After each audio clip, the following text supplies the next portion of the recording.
प्रिय विद्यार्थियों, आज हम पढ़ेंगे कक्षा 10 की पाठ्य पुस्तक से मूसिका षष्ठ पाठ सुभाषितानि। प्रस्तुत पाठ जो है विविध ग्रंथा संकलितानि 10 सुभाषितानां संग्रहितो वर्तते। प्रस्तुत पाठ विभिन्न ग्रंथों से लिए गए 10 सुभाषित यानी श्रेष्ठ भाषित जो श्लोक हैं उनका संग्रह है। संस्कृत साहित्ये सार्वभौमिक सत्यम प्रकाशितुम अर्थगांभीर्यम पद्यमयम प्रेरणात्मका रचना सुभाषितानि कथ्यते। संस्कृत साहित्य में सार्वभौमिक सत्य प्रकाशित अर्थ गांभीर्य से युक्त जो श्लोक प्रेरणादायक श्लोक होते हैं, प्रेरणा जो रचना होती है, उनको हम श्लोकों सुभाषितानि के नाम से जानते हैं। अयम पाठांश परिश्रमस्य महत्वम क्रोधस्य दुष्प्रभाव सामाजिक महत्व। इस पाठ में परिश्रम का महत्व, क्रोध के दुष्प्रभाव, सामाजिक महत्व, सर्वेषां वस्तूनां सभी वस्तुओं का महत्व, बुद्धि विशिष्टम बुद्धि की विशेषता इत्यादि विषयान प्रकाशति। इन विषयों पर प्रकाश डाला गया है। पहला श्लोक है, 10 श्लोक हैं, 10 में से 5 श्लोकों का पहले अध्ययन करेंगे, 5 का दूसरे जो है में अध्ययन करेंगे। आलस्यम ही मनुष्याणाम शरीरस्थो महानिर्भु नास्ति उद्यम समो बंधु कृत्वाम यम नवसीदति। आलस्यम ही यानी आलस्य ही, आलस करना ही, मनुष्याणाम मनुष्य का, शरीरस्थो शरीर के अंदर स्थित, महान रिपु बड़ा शत्रु है। आलस्य मनुष्य के शरीर में स्थित एक बड़ा शत्रु है। नास्ति उद्यम समो बंधु, नास्ति उद्यम, यहाँ इसका अलग अलग अर्थ है। न अस्ति उद्यम समो, उद्यम यानी परिश्रम के समान, बंधु नास्ति कोई बंधु नहीं है, कोई भाई नहीं है, कोई हमारी सहायता करने वाला नहीं है। कृत्वाम जिस उद्यम को, परिश्रम को करके, यम न अवसीदति जो है हमें किसी प्रकार का कोई कष्ट नहीं होता है, दुख नहीं होता है। परिश्रम करने के बाद हम जो है सब दुखों से मुक्ति प्राप्त कर लेते हैं। यहाँ श्लोक में आलस्य और परिश्रम दोनों के विषय में बताया गया है कि आलस्य जो है हमारे शरीर के अंदर स्थित एक बड़ा शत्रु है, जो हमारा जो है हमेशा नुकसान पहुंचाता रहता है। और परिश्रम जो है हमारे भाई के समान है, हमारी सहायता करने वाला है। यम कृत्वा नावसीदति, उसको करने के बाद कोई प्रकार का नावसीदति, कोई प्रकार का कष्ट नहीं होता है, कोई प्रकार का दुख जो है नहीं होता है। इस प्रकार से जो है आलस्य और जो है परिश्रम के महत्व को इसमें बताया गया है कि आलस्य हमारे शरीर के अंदर स्थित एक बड़ा शत्रु है और परिश्रम हमारा बंधु है। नास्ति उद्यम समो बंधु, यानी परिश्रम से बढ़कर ही हमारा कोई बंधु नहीं हो सकता, यानी परिश्रम हमारा सबसे बड़ा बंधु है, भाई है, सखा है। कृत्वा यम नावसीदति, कृत्वा उस परिश्रम को करके, यम जिसको करके, न अवसीदति हमें किसी प्रकार का दुख पर नहीं होता है, कष्ट नहीं होता है, जो है सुखी सुखी आनंद की अनुभूति होती है। यहाँ जो है ये अन्वय भी है। मनुष्याणाम शरीरस्थो महान शत्रु आलस्यम, मनुष्य के शरीर में स्थित, मनुष्य के शरीर में का जो शरीर में स्थित जो महान शत्रु आलस्य है। उद्यम सम बंधु नास्ति, और परिश्रम के समान मनुष्य का कोई भाई नहीं है, बंधु नहीं है। यम कृत्वा उसको कर करके मनुष्य न वसीदति, कभी दुखी नहीं होता है। परिश्रम को करने के बाद सुखी सुख मिलता है, आनंद ही आनंद की प्राप्ति होती है। इस प्रकार से पहला श्लोक था। दूसरा है गुण गुणम वेति न वेति निर्गुणो बलि बलम वेति न वेति निर्बलः पिको वसंतस्य गुणम न वायसः करिच सिंहस्य बलम न मूषकः। यहाँ उदाहरणों के माध्यम से बताया गया है कि किसके द्वारा हम किसकी पहचान कर सकते हैं। गुणी गुणम वेत्ति, गुणी मानी गुणवान व्यक्ति ही गुणम वेत्ति, गुणों के महत्व को जानता है। न वेत्ति नहीं जानता है, निर्गुणो गुणविहीन, जिसमें गुण नहीं है वे गुणों के महत्व को, गुणों के महत्ता को नहीं समझते हैं। बलि बलम वेत्ति, बलि बलवान व्यक्ति बल के महत्व को समझता है। न वेत्ति निर्मल है, कमजोर व्यक्ति बल के जो है महत्व को नहीं समझता है। बलि बलम वेत्ति, बल ही बलवान, बलवान ही बल के विषय में जानता है, कमजोर व्यक्ति बल के विषय में नहीं समझता। पिको वसंतस्य गुणम न वायसः, पिक है यानी कोयल जो है वसंत के गुणों को जानती है, वसंत का मौसम के महत्व को समझती है। न वायसः, कौवा नहीं जानता वसंत के का सुहावने मौसम के महत्व को, सुहावने मौसम के विषय में कौवा नहीं जानता है। करीच सिंहस्य बलम न मूषकः, करी यानी हाथी जो है सिंहस्य बलम शेर के बल को जानता है, शेर की ताकत को जो है हाथी ही पहचानता है। गजय, यहाँ करी गजय के हाथी के लिए आया है। जो है न मूषकः, चूहा शेर के बल को नहीं जानता है, चूहा बल को नहीं समझता है। यानी जिस व्यक्ति का जिस क्षेत्र में संबंध है उसी विषय में वह व्यक्ति अधिक जानता है। जिस व्यक्ति का किसी क्षेत्र में संबंध नहीं है वह उस क्षेत्र के विषय में नहीं जानता है। यह ऐसा उदाहरणों के द्वारा समझा गया है। यदि हम इसी श्लोक को अन्वय के माध्यम से सीखना चाहें तो इस प्रकार से है। दूसरे का यह अन्वय है कि गुणम वेत्ति, गुणवान व्यक्ति गुणों को जानता है, गुण की महिमा को पहचानता है।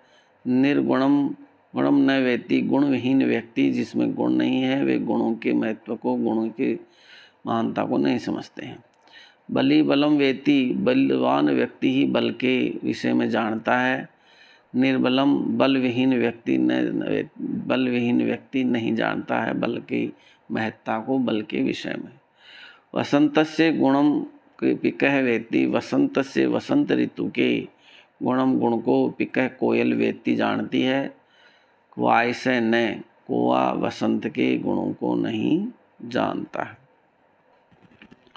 सिंहस्य बलम, शेर की ताकत को करी हाथी जानता है, हाथी का मुकाबला शेर से होता है। शेर जो है हाथी से जो है उसको उनका जो है जंगल में आपस में जो है मुकाबला होता है। मूषकः न, तो उस शेर के बल को जो है चूहा नहीं जानता है। यानी हम आपस में किसी चीज़ के जिस विषय में के संपर्क में रहते हैं उसी विषय को हम जानते हैं। जो जिस विषय के संपर्क में, जिस चीज़ के संपर्क में नहीं है वह उस विषय के बारे में नहीं जानता है। इस प्रकार से इस श्लोक में बताया गया। तीसरा श्लोक है निमित्तम उद्देश्य ये प्रकुप्यति ध्रुवम से तस्या उपागमे प्रसिद्धति अकारण द्वेषी मनस्तु यस्य वै कथम जनस्तम परितोषिष्यति। इसमें बताया गया है कि निमित्तम उद्देश्य ये प्रकुप, ये यानी जो व्यक्ति उद्देश्यम निमित्तम किसी कारणवश प्रकुप्यति क्रोधित होता है, किसी पर कोई व्यक्ति किसी कारण से क्रोधित होता है, कोई गलती करता है, कोई जो अपराध करता है, कोई कहना नहीं मानता है तो वो क्रोधित होता है। ध्रुवम, निश्चय ही, स वह व्यक्ति तस्य उपागमे, उसके समाप्त होने पर, उस कारण के समाप्त होने पर प्रसिद्धति, वह प्रसन्न हो जाता है, खुश हो जाता है, उसका क्रोध शांत हो जाता है। लेकिन अकारण द्वेषति, कारण द्वेषी, जो अकारण बिना कारण ही द्वेषी, द्वेषता रखता है, ईर्ष्या रखता है, दूसरे से जलन रखता है, मनस्तु मन में, यस्य वही जो व्यक्ति, कथम तो कैसे, तस जनस्तम उस व्यक्ति को, परितोषिष्यति वह अपने मन को कैसे संतुष्ट करेगा। क्रोध आ रहा है तो वह किसी कारण से आता है, कारण के समाप्त होते ही क्रोध भी समाप्त हो जाता है। लेकिन जो द्वेषता वश, जलन वश, यदि जो किसी कारण से अकारण ही जलनवश जिसमें क्रोध है या द्वेषता है, वो व्यक्ति अपने मन को कभी संतुष्ट नहीं कर सकता, यानी उसकी द्वेषता कभी समाप्त नहीं हो सकती। यहाँ हम अन्वय से इस श्लोक का अर्थ और अच्छे से कर सकते हैं।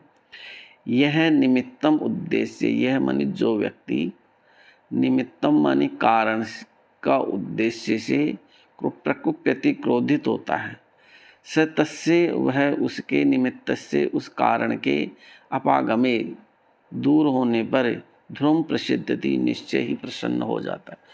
कोई भी हम किसी कारण से क्रोधित होते हैं, उस कारण के समाप्त होने पर वापस हम प्रसन्न हो जाते हैं। यस्य मन है जिस व्यक्ति का मन अकारण द्वेष्टि बिना कारण ही द्वेषता रखता है, जो व्यक्ति बिना कारण ही किसी से जलन रखता है, किसी से द्वेषता रखता है, किसी से ईर्ष्या भाव रखता है, जनहतम वह व्यक्ति, कथम परितोष्यति वह व्यक्ति अपने आप को कैसे संतुष्ट करेगा, यानी उसकी द्वेषता समाप्त होगी नहीं और उसके जो है कभी संतुष्ट, वह व्यक्ति कभी संतुष्ट होगा नहीं। कहने का मतलब यह है कि हमें जो है द्वेषता भाव नहीं रखना चाहिए। क्रोध यदि रहता है तो क्रोध तो किसी कारण से आता है और कारण के समाप्त होते ही जो है क्रोध समाप्त भी हो जाता है। लेकिन जो हम यदि हम बिना कारण ही किसी से द्वेषता रखते हैं और जो है मन में जो है द्वेष भाव रखते हैं, तो वह व्यक्ति कभी भी अपने आप को संतुष्ट नहीं कर सकता, क्योंकि क्रोध जो द्वेषता है, ईर्ष्या है, वो एक बिना कारण आती है और इसका कोई उपाय जो है नहीं। इस तरह से यहाँ क्रोध और द्वेष भाव के विषय में जो है बताया गया। चौथा श्लोक है, उदीरितार्थो पशुनापि गृह्यते, उदीरितार्थो पशुनापि गृह्यते, हयाश्च नागाश्च वहन्ति बोधिता, अनु उक्तमपि ऊहतो पंडित जनोः परांग ज्ञान फला ही बुद्धय। उदीरितो बिना कहे ही, उदीरितो कहे हुए अर्थ को, उदीरितो अर्थ है, उदीरितो कहे हुए अर्थ को तो पशुना भी गृह्यते पशु भी समझ जाते हैं। बोलने पर, धमकाने पर, डंडा उठाने पर पशु भी समझ जाते हैं कि हमारा जो है क्या कहना चाहते हैं, हमें जो है किस रास्ते पे ले जाना चाह रहे हैं। हयश्च नागाश्च वहन्ति बोधिता, हयश्च घोड़े, नागाश्च हाथी, हाथी और घोड़े जो है, हयश्च जो है हाथी और घोड़े जो है, वहन्ति चलते हैं, बोधिता कहने पर। घोड़े और हाथी भी जो है मनुष्य के कहने पर चलने लग जाते हैं, मनुष्य के कहने पर रुक जाते हैं। तो पशु भी कहने पर तो किसी अर्थ को ग्रहण कर लेते हैं और कहने पर ही जो है हाथी घोड़े भी जो है वहन्ति चलने लग जाते हैं। लेकिन अन्न उक्तम अपि ऊहति पंडितो जन, पंडितो जन जो समझदार लोग होते हैं, अन्न उक्तम अपि बिना कहे ही, उसके इशारों से ही, व्यक्ति की भावनाओं से, उसके जो है हाव भाव से ही समझ जाते हैं। क्योंकि परंगित ज्ञान फला ही सिद्धिये, क्योंकि जो बुद्धे, जो बुद्धिमान लोग होते हैं, वो जो है परंगित ज्ञान, इंगित ज्ञान फला, संकेत रूपी ज्ञान के फल वाले होते हैं। संकेतों से बुद्धिमान व्यक्ति को कहने की आवश्यकता नहीं होती है। वे संकेतों से ही, व्यक्ति के हाव भाव से ही, व्यक्ति की मुद्राओं से ही जो है समझ जाते हैं। संकेत जनः पर दूसरे के इंगित ज्ञान फलाही, संकेत जन्य ज्ञान से ही, संकेत जन्य ज्ञान से ही जो है बुद्धिमान लोग समझ जाते हैं। कहने का अर्थ है कि मनुष्यों में और पशुओं में इतना अंतर है कि पशु तो कहने पर ही किसी बात को समझते हैं, लेकिन जो मनुष्य हैं वो बिना, समझदार जो लोग होते हैं वो बिना कही हुई ही संकेतों से ही किसी बात को समझ जाते हैं, संकेतों से ही ज्ञान को प्राप्त कर लेते हैं। यहाँ इसका अन्वय है कि पशुना भी उदीरित है, पशुनाम भी यानी पशु भी उदीरित है अर्थम गृह्यते, कहे हुए अर्थ को ग्रहण कर लेते हैं। वो पशुओं को समझाते हैं, धमकाते हैं, डंडा दिखाते हैं तो वो उसका मतलब समझते हैं कि ये हमें रोक रहे हैं। हयाश्च नागाश्च बोधिता भारम वहंती, हयाश्च घोड़े और जो हाथी हैं, बोधिता कहने पर भारम वहंती, भार जो है उठा करके चल देते हैं। घोड़े पर, हाथी पर, गधे पर भार रख करके उसको इशारा कर देते हैं, उसको जो डंडे से ढांक देते हैं तो वो जो है रवाना हो जाते हैं। पंडित जन ज्ञानी व्यक्ति अनुक्तम भी उहति, अनुक्तम बिना कहे उहति समझ जाता है, लेकिन जो समझदार व्यक्ति होता है, ज्ञानवान व्यक्ति होता है, वो बिना कहे ही समझ जाता है। क्योंकि बुद्धये पर इंगित ज्ञान फला ही, क्योंकि बुद्धिमान जो लोग होते हैं वो दूसरे के द्वारा संकेतों से ही ज्ञान के फल को प्राप्त करते हैं, संकेतों से ही जो है ज्ञान को ग्रहण कर लेते हैं।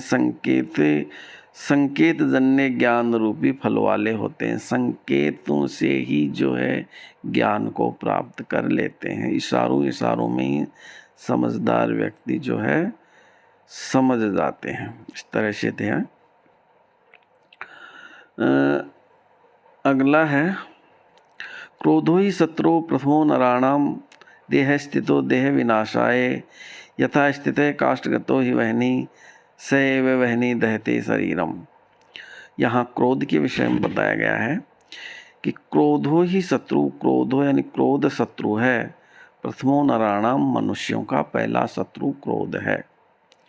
देह स्थितो, जो शरीर में स्थित रह करके, शरीर के अंदर रह करके, देह विनाशाय, हमारे देह का, हमारे शरीर का विनाश करता है।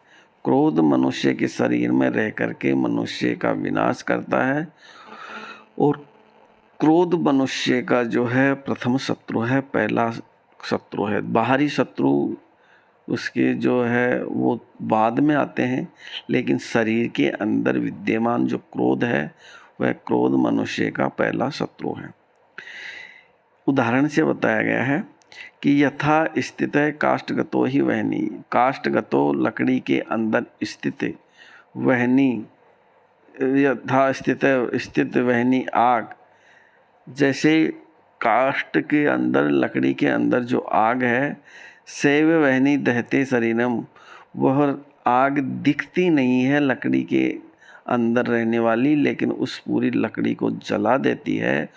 उसी प्रकार से दहते शरीरम, वह क्रोध जो हमारे अंदर है, वह क्रोध भी हमारे शरीर को जलाता है। यहाँ क्रोध के विषय में देख, मनुष्यों का पहला शत्रु क्रोध है, जो शरीर में रह करके शरीर का विनाश करता है।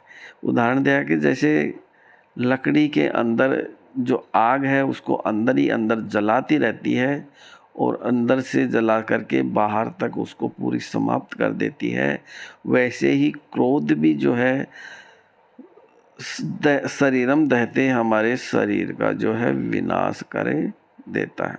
आग की तरह क्रोध भी आग है एक तरह से, तो हमारी क्रोध रूपी जो आग है हमारे शरीर को जलाती है। जैसे अग्नि लकड़ी को जलाती है, वैसे ही क्रोध हमारे शरीर को जलाता है। वैसे देखो अब एक बार कि नराणाम विनाशाय प्रथम शत्रु देह स्थितो क्रोध है। नराणाम मानी मनुष्यों को, देह विनाशाय, शरीर के नाश के लिए। प्रथम शत्रु, पहला शत्रु देह स्थित है, क्रोध है, शरीर के अंदर स्थित क्रोध है। मनुष्य के शरीर को विनाश करने वाला मनुष्य के अंदर ही स्थित उसका क्रोध है। यथा काष्ठगत है, जैसे काष्ठ यानी लकड़ी के अंदर स्थित है, वहनी अंदर स्थित आग काष्टम लकड़ी को जलाती है, एवं उसी तरह से दहते जलाती है। तथैव शरीरस्थ क्रोध है, वैसे ही शरीर के अंदर स्थित क्रोध शरीरम दहते शरीर को जला देता है।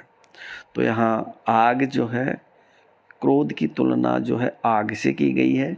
मनुष्य के शरीर की जो तुलना है वो लकड़ी से की गई है, कि जैसे लकड़ी को आग जो है जला करके राख कर देती है, वैसे ही शरीर, मनुष्य के शरीर के अंदर स्थित जो क्रोध है, वो क्रोध भी जो है मनुष्य को जो है जलाता है, उसका जो है विनाश करता है। क्योंकि क्रोध मनुष्य का सबसे पहला शत्रु है, जो शरीर मनुष्य की शरीर विनाश, मनुष्य के देह का जो है विनाश करता है। इन 5 श्लोकों का जो है सभी बोल करके लाएंगे।